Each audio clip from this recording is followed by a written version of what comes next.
É o primeiro livro. Assim, escrevo sobre outros assuntos, mas relacionados à ditadura militar. É o primeiro livro. E este ano eu vou publicar o segundo, a respeito dessa temática. Mas eu já escrevi muitas reportagens. Como jornalista, escrevi muitas reportagens a respeito do assunto, já escrevi comentários também. Mas por que esse livro? O que que relata aqui? O que que tem? Não, Por que você escreveu esse livro? Este livro aí eu fiz como meu trabalho de conclusão de curso de jornalismo, que jornalismo foi minha segunda faculdade. Eu tinha comunicação social, desculpa, comunicação social, exatamente, era o curso. É que hoje não se chama mais comunicação social, e habilitação em jornalismo. Então, eu fiz essa faculdade. A minha primeira foi letras, depois eu fiz direito também, como graduação, mas não foi a sequência. Eu fiz mestrado em ciências da comunicação na USP e depois eu fiz direito. Mas o que me levou a abordar essa questão é porque eu escrevi no último ano da ditadura militar. E era um momento em que já tinha acontecido a lei de anistia, em 79, e acabado a censura, porque acabou o AI-5, perdeu a validade. Então, os exilados, pessoas processadas, começaram a contar suas histórias. E a cada livro que eu contava, que eu lia, eu percebia que eu também tenho uma história para contar. Mas era difícil falar sobre isso, porque eu passei a ditadura inteira. Quando começou, eu tinha 6 anos de idade. Eu estava no primeiro ano do curso primário, numa escola que ficava dentro do Sindicato dos Operários Portuários. Meu pai era diretor desse sindicato, era da diretoria. A minha irmã mais velha estava no segundo ano e a mais nova era recém-nascida. Então, isso quando começou a ditadura. Quando terminou a ditadura, eu já era professora, eu tinha feito curso normal, me formei professora. Eu terminei letras, fiquei dando aula no Estado, fiz concurso, era professora efetiva, e aos 24 anos eu resolvi que eu ia voltar a estudar, porque eu queria fazer jornalismo como primeira faculdade. E aí a minha irmã, a caçula, já tinha entrado na faculdade também no ano anterior, em arquitetura, e eu comecei a frequentar de novo a universidade. Eu falei, eu preciso voltar para fazer o que eu queria fazer, que era jornalismo. Porque jornal nós líamos desde crianças. Então, eu fui fazer jornalismo. E, no final, assim, eu já fui escrevendo alguns poemas relacionados à ditadura, mas eu não mostrava para ninguém. Porque passamos a vida inteira escutando a nossa mãe dizer: cuidado com o que vocês falam na escola. Por quê? Nós tínhamos aula na escola. Não só depois do curso primário, fomos para o ginásio, enfim, fomos fazendo todos os outros cursos. Nós ouvíamos o que os professores falavam nas aulas e chegávamos em casa e comentávamos: olha, hoje a professora ou o professor falou isso, o professor de tal disciplina falou isso. Aí meu pai falava: bom, mas não é exatamente isso. Ele dava a versão dele. É como se nós falássemos 2 idiomas, um em casa e outro na rua. E aí ele falava, nós ouvíamos. Entendíamos perfeitamente, porque nada foi escondido de nós desde pequenas, né? Com 6 anos de idade, eu fui ao navio Raul Soares visitar nosso pai. Então, foi ao Palácio da Polícia, porque meu pai primeiro estava preso lá. Nós fomos lá, não vimos nosso pai, mas eu fui lá. Nós fomos lá com a minha mãe. Então, a minha mãe dizia para nós: cuidado com o que vocês falam na escola. Porque ela sabia o que era. Se nós falássemos qualquer coisa, ou que estávamos falando dentro de casa, poderia ser perigoso. Então, ela fala: cuidado com o que vocês falam na escola. Então, esse cuidado com o que vocês falam ficou tão introjetado que depois, quando a gente já podia falar, era difícil, porque acabou a ditadura no começo de 85. E eu estava fazendo o último ano de jornalismo, começando o meu TCC. Então, eu escolhi um livro que é uma ficção, mas é uma ficção baseada na realidade, que era Sangue de Coca-Cola, do Roberto Drummond. Roberto Drummond era um jornalista e ele se tornou muito mais conhecido por Hilda Furacão, que depois foi feito minissérie. Mas eu conheci o Roberto Drummond em um congresso em janeiro de 85, no Rio de Janeiro. Estava tendo Rock in Rio, eu estava num congresso de literatura. E a obra dele estava sendo analisada por uma professora da Suíça. Eu assisti a apresentação e lá fora tinha uma banca de livros. E eu vi Sangue de Coca-Cola, a capa já me chamou a atenção. Quando eu li a sinopse, eu falei, esse livro é meu. E ele estava lá, pedi autógrafo para ele, conversamos sobre a forma como ele falou daquela realidade toda, mas com um realismo fantástico. Falei, bom, vou fazer meu trabalho de conclusão de curso sobre isso. Eu uno letras, que eu já tinha, com jornalismo. E para conseguir professor para me orientar foi difícil, porque um professor que tinha conhecimento tanto da área de letras e de jornalismo, ele estava doente e não podia pegar orientação. O outro já tinha completado o número de orientações. E aí, o terceiro aceitou, mas ele falou para mim, eu não tenho conhecimento de letras. Eu falei, não tem problema, eu tenho, então tudo bem. Passamos a conversar e, na primeira orientação, ele me perguntou, por que você escolheu esse assunto? Falar sobre literatura que aborde a ditadura militar. Aí eu contei por quê. Falei, bom, a minha família foi atingida pela ditadura militar no primeiro dia do golpe, dia 1º de abril de 64.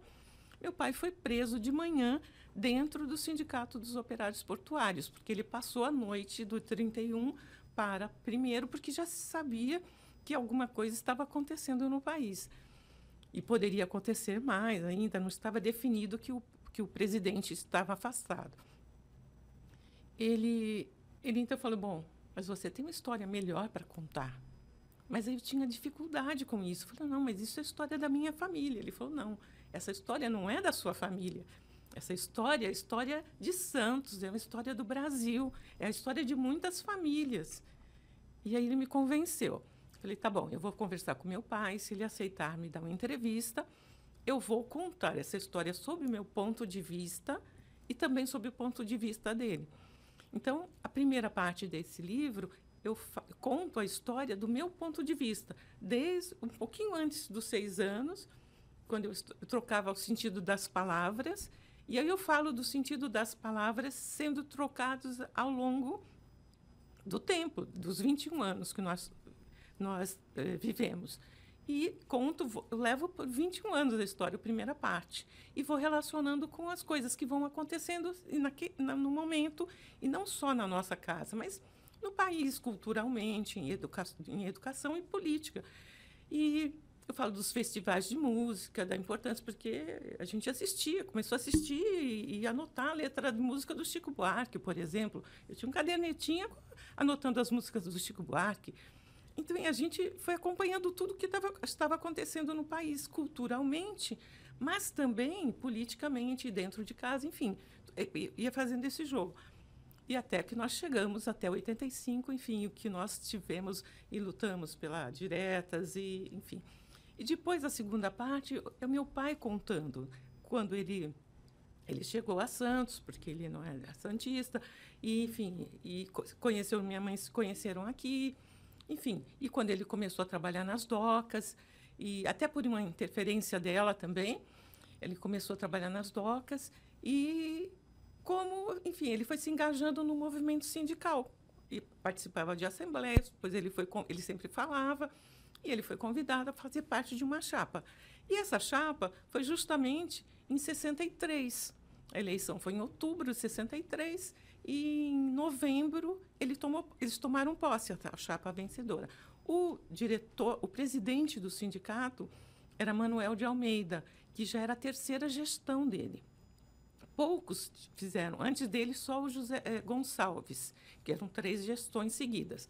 E esse sindicato ele tinha uma abrangência muito grande. Ele representava mais de 10 mil trabalhadores do Porto de Santos, da Companhia Docas de Santos, porque tinha os portuários da administração, que tinha o sindicato, que era o Valdemar Neves Guerra, o presidente, e os operários portuários eram muitas categorias reunidas, mas tinha muitos outros sindicatos.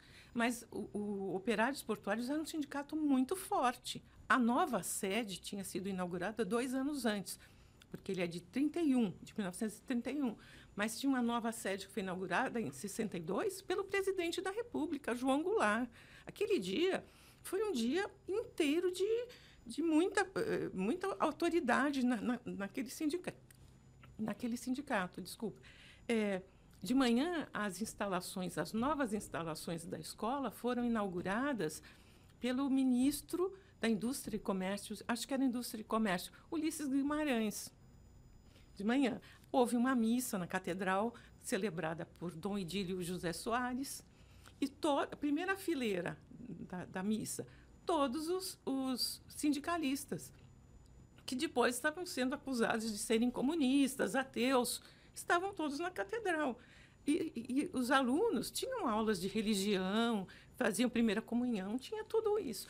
E aquele auditório, eles têm um salão nobre, cabiam 2.000 pessoas sentadas.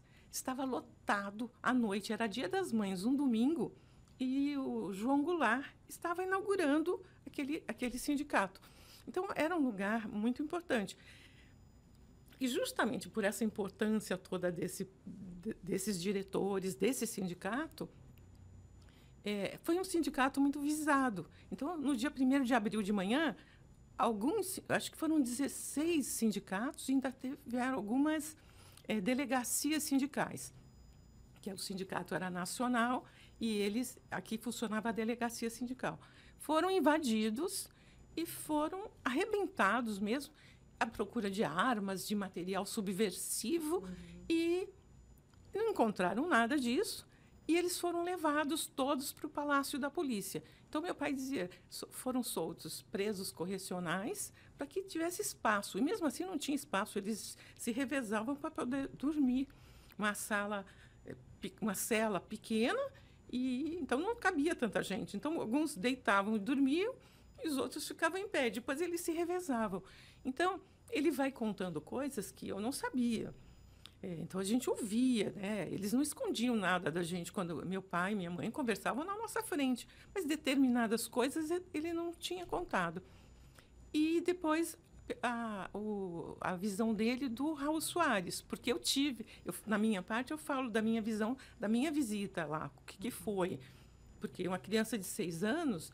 então, a gente pegou uma lancha no cais do porto, ali do lado onde tem a estação das barcas, que travessia para Vicente de Carvalho, e fomos levados até o meio do canal do estuário. Né? Sabe aquela escadinha? Aquela escadinha, exatamente, que tem lá até hoje.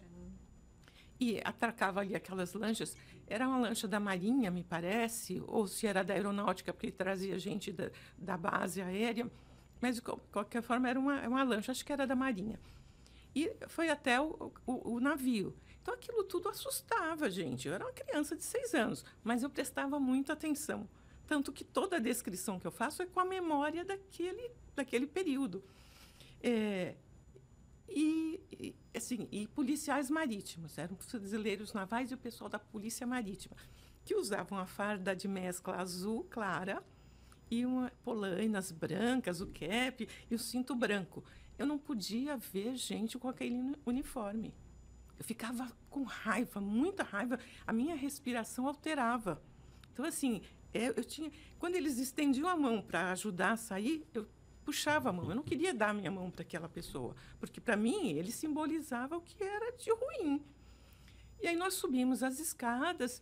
Para mim também, que eu morria de medo de andar de barco até hoje. A gente sou santista, andei de navio, tudo isso, atravesso de balsa, mas eu tenho medo do mar. Uhum. E eu tinha pavor, mas fui lá, tranquila, assim, me mantendo, né? Subi aquela escada muito assim, para mim era muito insegura. Minha mãe com a minha irmã, que era pequenininha, no colo, eu e minha irmã, e minha tia estava junto, irmã da minha mãe. E eles, lá dentro, eles estavam com metralhadoras. Então, assim, as visitas eram mulheres, as pessoas, então, eram uma mesa assim, eles de um lado e nós do outro, e um policial marítimo ali. E eu observando. Primeiro eu senti dor de cabeça, acho que estava tensa. Meu pai pediu um comprimido, ele trouxe um comprimidinho cor-de-rosa, que eu achei que era melhoral infantil, porque naquela época, melhoral infantil era cor-de-rosa. Eu tomei o comprimido, achando um absurdo que meu pai tivesse se dirigido àquele homem, que era um policial. Depois, eu, acho que inquieta, pedi para ir ao banheiro. Aí a minha tia me acompanhou. O policial foi na frente. E aí ele forrou o banheiro, porque estava imundo. E isso imagino. era um banheiro perto desse salão em que as visitas foram recebidas. Imagine em outros lugares que nós não vimos. Então, assim, essas coisas foram marcantes para mim. Assim como a gente ter que subir a escada, eram mulheres. E, nesse tempo, nós não frequentávamos lugares públicos de calça comprida. Escola, fórum, igreja, tinha que ser de saia ou vestido. Mulher ainda não podia, era proibido usar calça comprida na escola. Eu me lembro que bem depois é que foi liberado, podia usar calça comprida. Então, nós subindo de vestido, saia, e aqueles homens lá embaixo. Então, eu olhava aquilo, para mim era humilhante. Assim, é impressionante porque as pessoas não costumam dar muita atenção para